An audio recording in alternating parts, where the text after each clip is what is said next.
गहलोत का लोहावट दौरा, यानी कि लोहावट विधानसभा क्षेत्र में प्रचार कर रहे हैं और क्या कुछ कह रहे हैं ये भी आपको सुनाते हैं। दिल्ली में और न केवल दिल्ली में बल्कि राजस्थान में कांग्रेस की सरकार है, जयपुर में सरकार बैठती है, वहां भी आपका नुमाइंदा और वकील बनके आपके सुख दुख में आपके साथ खड़ा रहूंगा, ये विश्वास दिलाता हूं।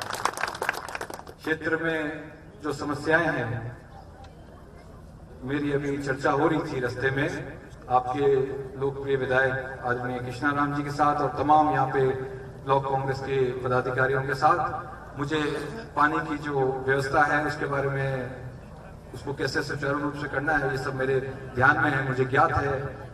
आप लोग तसल्ली रखें, ये मैं आपको कहना चाहता हूँ। आप लोग जानते ही हैं, आप सबके आशीर्वाद, आप सबके सहयोग से 3 महीने पहले राजस्थान में कांग्रेस की सरकार बनी है और मुझे बताते हुए खुशी है कि जिस तीव्र गति से राजस्थान की कांग्रेस सरकार ने फैसले लेने चालू किए हैं, चाहे वो बेरोजगारी भत्ता बढ़ाया है युवाओं के लिए, चाहे वो निःशुल्क दवा योजनाओं में दवाइयों की बढ़ोतरी की है, कुछ गंभीर बीमारियां भी इस निःशुल्क दवा योजना में ले ली गई हैं, कैंसर जैसी गंभीर बीमारियां भी।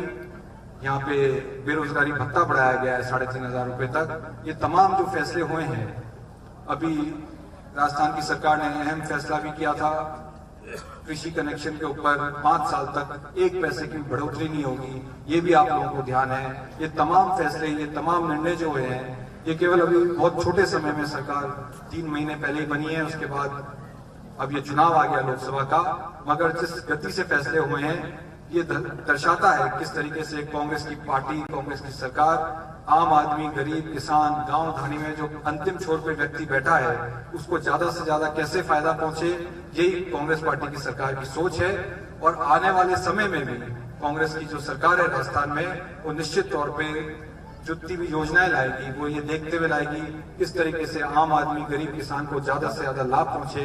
ये हरदम कांग्रेस पार्टी की सोच रही है और इसी सोच के साथ मैं भी आपको विश्वास दिलाता हूं कि उसी कड़ी को मैं आपके साथ आगे जोड़ूंगा, ये मैं आपको विश्वास दिलाने आया हूं। आप लोग जानते हैं 5 साल किस तरीके से देश में हालात बने रहे।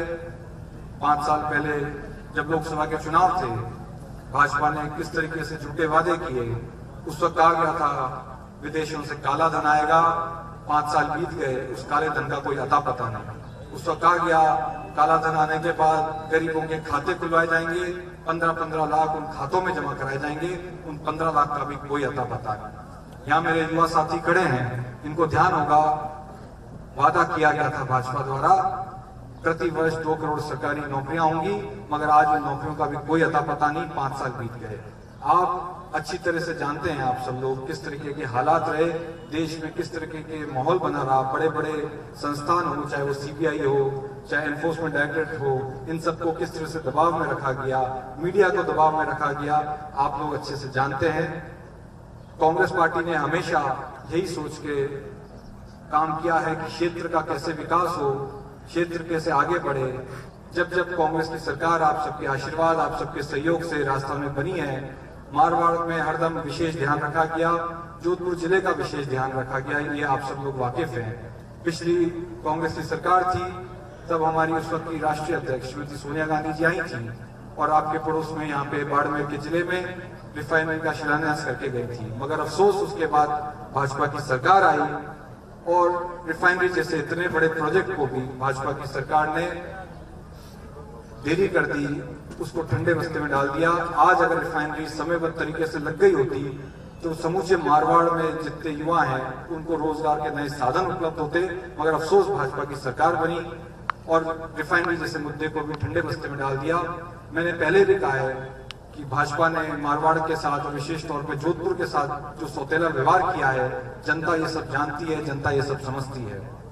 जोधपुर जैसे राजस्थान के दूसरे सबसे बड़े शहर को स्मार्ट सिटी जैसे प्रोजेक्ट में नहीं लेना, ये भी भाजपा की सोच थी, जो दर्शाती है किस तरीके से भाजपा ने 5 साल तक मारवाड़ के साथ सौतेला व्यवहार किया। ये आप लोग अच्छे से जानते हैं। मैं एक बार आप लोगों से निवेदन करूंगा, अपील करूंगा, इस भीषण गर्मी में भी आप लोग सब यहाँ पधारे हैं, उसके लिए आप बड़े बुजुर्गों का, माताएं बहनें यहाँ पे इस भीषण गर्मी में आई हैं, इनको भी मैं विशेष तौर पे आभार और धन्यवाद देता हूँ। और आप तमाम लोग पहुंचे हैं, युवा साथी पहुंचे हैं, मैं एक बार आपसे नम्र अपील करता हूँ, निवेदन करता हूँ कि आगामी 29 तारीख को आप लोग मुझे अपना समर्थन, अपना आशीर्वाद दें। मैं आपके मान सम्मान में कोई कमी नहीं आने दूंगा, आपको कभी कोई शिकायत का मौका नहीं मिलेगा। इस मौके पे मैं कहना चाहूंगा कि माननीय मुख्यमंत्री जी का भी प्रोग्राम 20 तारीख को 23-24 का हो गया है, उनकी सभाएं होने वाली हैं। आप लोगों से मैं अपील करता हूं कि आप लोग भारी संख्या में उस सभा में भी, अभी 23 या 24 का एमएलए साहब बता रहे हैं कि तय होने वाला है। पहले 20 तारीख का था, मगर वो प्रोग्राम फिर डिले हो गया है। तो मैं उस मीटिंग के लिए भी आप लोगों से अपील करता हूं, आप लोग भारी संख्या में पहुंचे। तमाम बड़े नेता और मुख्यमंत्री जी आपको संबोधन करेंगे। आप सब लोग यहाँ पधारे, आप सभी लोगों को बहुत बहुत आभार और धन्यवाद। अब मैं विजयपुर के पूर्व सरपंच सोमा जी सभी आए हुए मेहमानों का धन्यवाद देंगे और वैभव जी को ये विश्वास दिलाएंगे कि विजयपुर में भारी मतों से आप लोग विजय बनाएंगे। पूर्व सरपंच सोमा।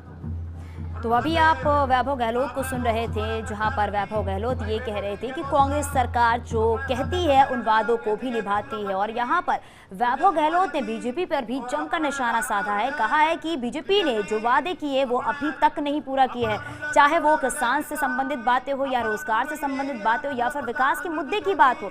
जहां तक नौकरी देने की बात की थी तो 5 साल पूरे हो चुके हैं, होने वाले हैं, लेकिन अब तक वो नौकरियां नहीं मिली। यानी कि इस पर बीजेपी पे तंज कसते हुए उन्होंने ये भी कहा है कि बीजेपी सरकार ने, यानी कि मोदी सरकार ने जो भी वादे किए वो अभी तक उसे पूरा नहीं किया गया है। लेकिन कांग्रेस की जो सरकार है जो भी वादे करती है उसे पूरा करती है। और यहाँ पर वैभव गहलोत ने वोट करने की भी अपील की है। उन्होंने ये भी कहा है कि आप अपने मताधिकार का प्रयोग करें।